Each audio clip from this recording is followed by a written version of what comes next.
ওম শান্তি। Good morning.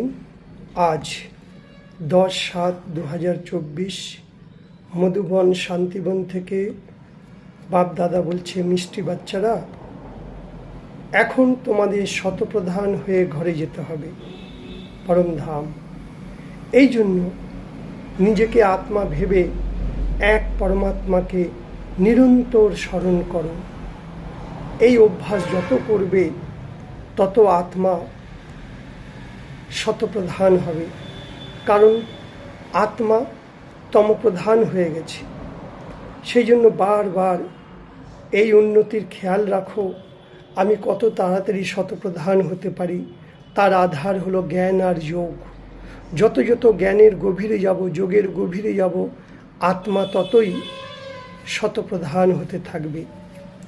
প্রশ্ন, পড়াই মেয়ে দিন প্রতিদিন তুমি যে আগে বাড়ছো বা পিছিয়ে হটছো, তার লক্ষণগুলো কি হবে?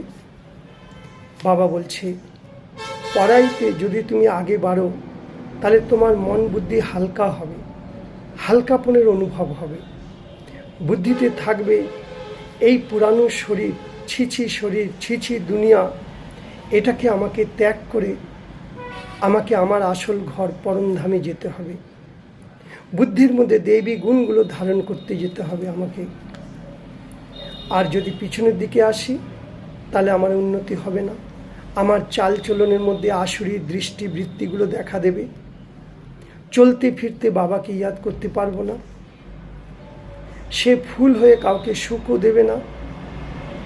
এইরকম বাচ্চাদের আগে চলে বাবা সাক্ষাৎকার করাবে এবং অনেক সাজা খেতে হবে। তাই বাবা বলছে, বাচ্চা সময় কম, অনেক পুরুষার্থ করতে হবে। এই জন্য চলতে ফিরতে বুদ্ধির মধ্যে শুধু পড়ার চিন্তন করো, কোই ভি কার্য করো। বুদ্ধির মধ্যে যদি সদা জ্ঞান টপকায়, কারণ এটা হলো দি বেস্ট পড়া, সব থেকে উচ্চ পড়া। এই পড়ার ফলে তোমরা সত্যযুগে ডবল ক্রাউন হবে। তাই অভ্যাস করো একে অপরকে দেখতেই। আমরা আত্মা ভাই ভাই, দেহ অভিমান আনিসে উল্টো কাজ হয়ে যায়। এই জন্য যতটা সম্ভব দেহি অভিমানী হয়ে থাকো। বাবা বলছে, বরদান, সত্যতার শক্তির দ্বারা খুশিতে নাচনে वाले শক্তিশালী মহান আত্মা ভব।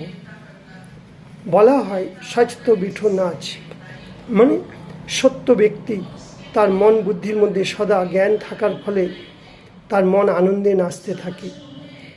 সচ্ছা অর্থাৎ সত্যতার শক্তিওয়ালা সদা নাচতে থাকে, কবি মুড অফ করবে না, উদাস হতাশ নিরাশ ঘাবড়াবে না, দুর্বল হবে না। ও খুশিতে সদা নাচতে থাকে, শক্তিশালী হবে, তার সামনা করার শক্তি এসে যাবে। সত্যতার ব্যক্তি কখনো হিলবে না, তার স্থিতি অচল অডল থাকবে। সত্যের নাও ডুলবে কিন্তু কখনো ডুববে না। তো সত্যতার শক্তিকে ধারণ করো, সেই হলো মহান আত্মা। তাই বাবা বলছে স্লোগানে, ব্যস্ত মন বুদ্ধিকে সেকেন্ডের মধ্যে স্টপ করে দাও।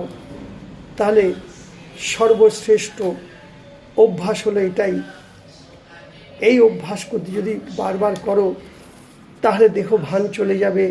হিসাব কিতাব চুক্ত করে আমরা আমাদের আসল ঘরে বাবার সাথে পৌঁছে যাব। ওম শান্তি, ওম শান্তি।